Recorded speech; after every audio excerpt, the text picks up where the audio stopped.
Assessment was a particularly testy area. Was there a place for conventional assessment in ESD? So we centered our work on how do we plan ESD learning activities together.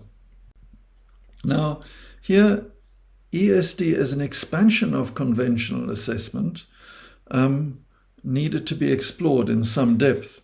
So we used our 4-quadrant model, balancing curriculum-activated acquisition of knowledge and participatory learning to acquire knowledge through the process, with a tuning in around a matter of concern, and then more learner-led finding out to deepen their knowledge, working out to deliberate review and analyze and engage in critical thinking, which would have started earlier, and then take action so that they're able to review their activities. Now, quite a lot of assessment is built into this, but continuous and formal assessment have to be mapped out.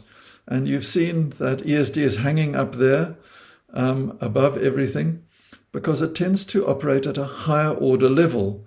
So you can ask and answer questions. That's the knowing and remembering component. And then we start getting into ESD as the application with developing understanding.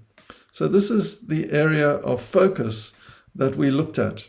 Can report, expand, apply, and find answers, analyze, evaluate, and innovate.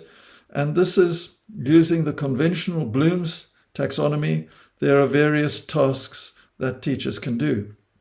So there is a place for conventional assessment in ESD, and the handprint approach picks up on the higher order application of ideas that have been learned. Now, considerable work has been done around assessing significant learning, particularly in Southern Africa by my colleagues, Professor Shumba, aLO11, and Caleb Mandikonza, where they worked with D. Fink's work around significant learning. And the sort of foundational knowledge, the learner can identify, critique, understand, and describe a matter of concern using systems thinking with in-depth understanding, linked to conventional assessment, application, where we pick up on the handprint approach. Can the learner analyze, interpret, apply knowledge, solve problems in relation to sustainable development matters of concern in a particular context? And of course, the integration of this knowledge. Can they describe, synthesize, and align different types of knowledge, values, and skills in order to contribute to problem solving and change processes? There's not a lot of expansion here, but then it comes in when we look at integrating things in the human and ecological dimensions. Is the learner able to show care and concern for others and surroundings, caring and Ubuntu ethics? Can a learner reflect on a situation and show empathy and compassion for self, community, and other life forms? And of course, learning how to learn